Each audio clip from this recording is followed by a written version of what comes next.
Urgent. That single word captures the intensity of what happened behind the scenes. Because for every ranking jump and every stunning upset the public celebrates, there exists a much quieter, more demanding story that never appears on the scoreboard. This is the untold training chapter of Alex Eala, the one about the coaches who saw potential when few others did, and the punishing work that turned belief into results long before the world started paying attention. Every major career shift has a hinge point, a period where the trajectory quietly changes direction well before the results catch up and validate it. For Eala, that pivotal transition came heading into the 2025 season. She moved on from previous mentors and began working with a new coach from the Rafa Nadal Academy, Sandro, Vienna. What followed was not gentle or inspirational in the conventional sense. It was deliberately punishing. Vienna did not ease her into the new partnership.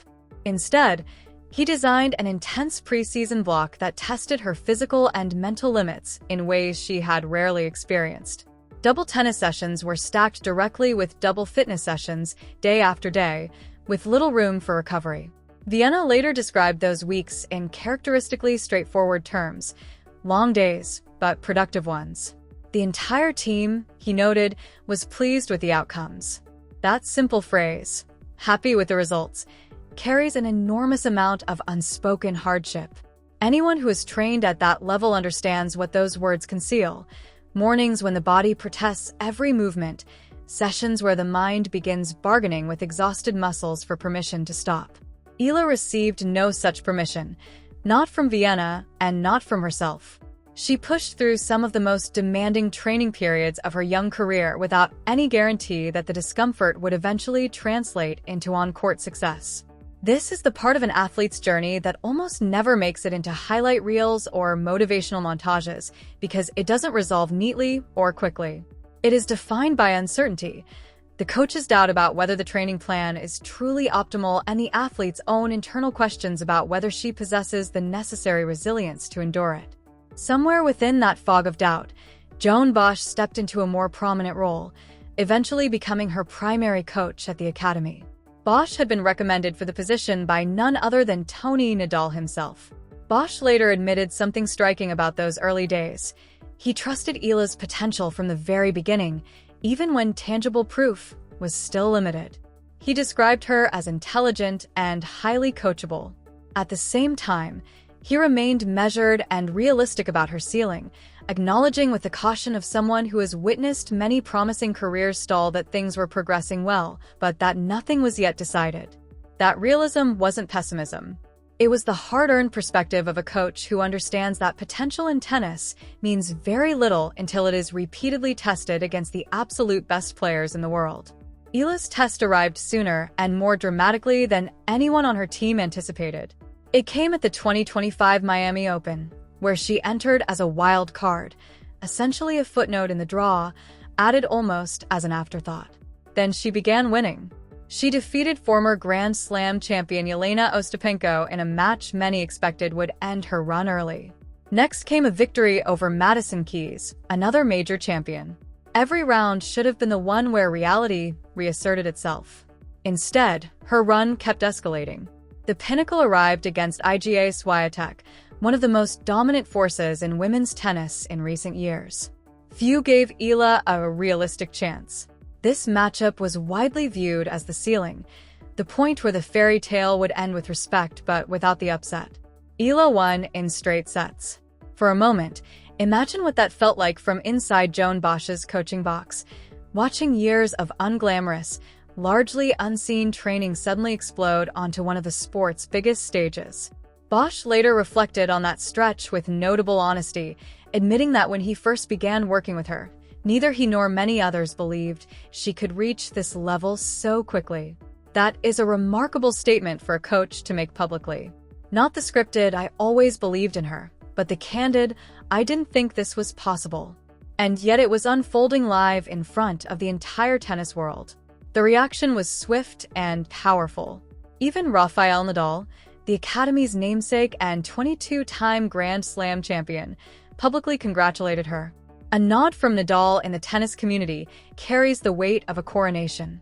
It signals to players, coaches, and broadcasters alike, this is legitimate. This is not a fluke. Pay attention. Eala's Miami run eventually ended in the semifinals after a tough 3-set battle. By then, however, the transformation was complete. She left Miami no longer an anonymous wild card, but one of the most discussed young talents on the tour, propelled to a career-high ranking that would have seemed unimaginable just months earlier. Breakthroughs like this come with an uncomfortable truth. The tennis calendar offers no pause for celebration. Almost immediately, a new and unforgiving surface awaited, clay, which exposed every technical and physical limitation that hard courts had previously masked. Clay is merciless. It punishes players who haven't mastered sliding, redirection, and the specific footwork required. These skills take years to internalize, and until they do, even strong athletes can look completely out of place. After her stunning hard court success, Eala stepped onto clay with almost no transition time. Her clay court record heading into the 2025 swing was modest at best. Early exits followed at smaller events, along with deeper losses at bigger clay tournaments. Her Grand Slam debut at Roland Garros ended in the first round. Joan Bosch was candid about the situation. He openly acknowledged that clay was the surface where Eala was at her most raw, with the greatest room left for growth. He didn't hide behind vague coaching cliches. He named the specific challenges: movement, sliding, and instinctive footwork that clay court specialists develop over a lifetime and that do not transfer easily from hard courts. There is a certain irony in this chapter. Eala trains at the Rafa Nadal Academy, an institution built by the greatest clay court player in history. She practices on the same surfaces that produced one of the sport's most dominant specialists on that very surface. Yet clay still resisted her early efforts. The pressure during such periods is immense and rarely discussed with full honesty. The internal doubt can be louder than any external criticism. There is the fear that the version of herself that dominated in Miami might have been temporary rather than permanent.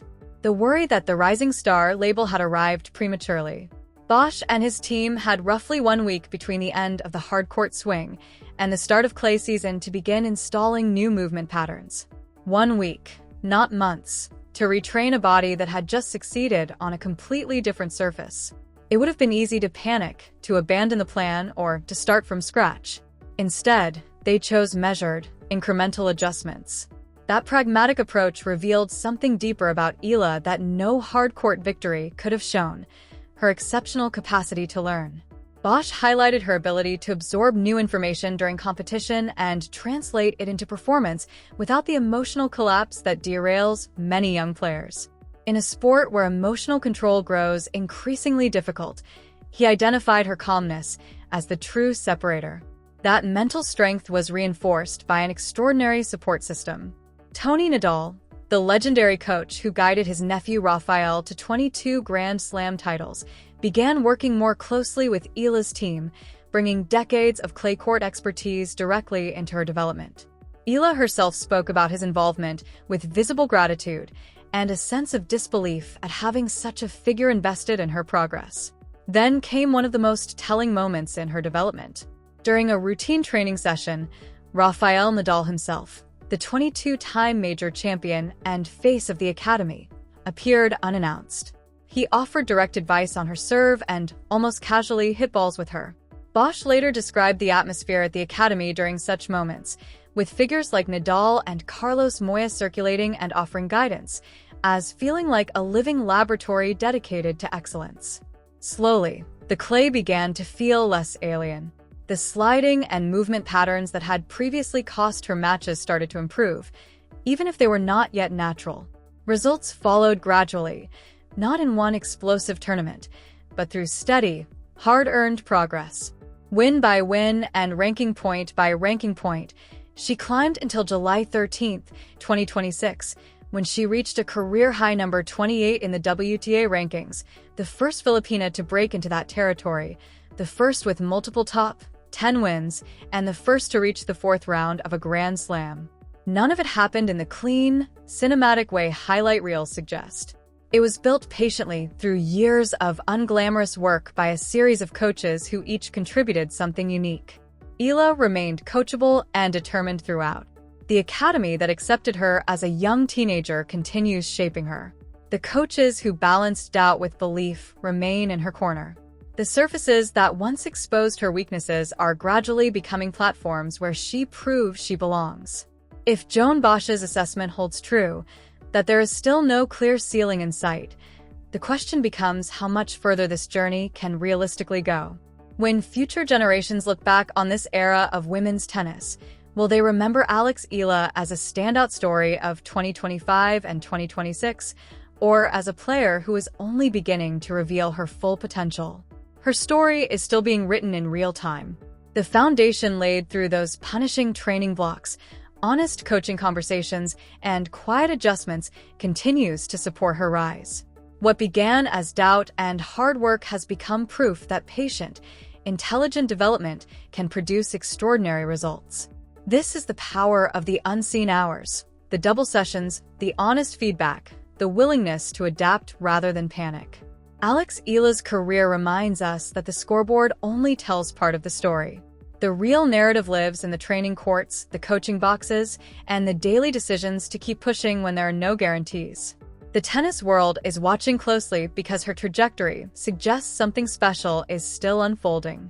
The best chapters may still lie ahead. If you enjoyed this story and want more in-depth updates like this, subscribe to Tennis Diaries, turn on the notification bell, like this video, and share your thoughts in the comments. Thanks for watching, and we'll see you in the next video.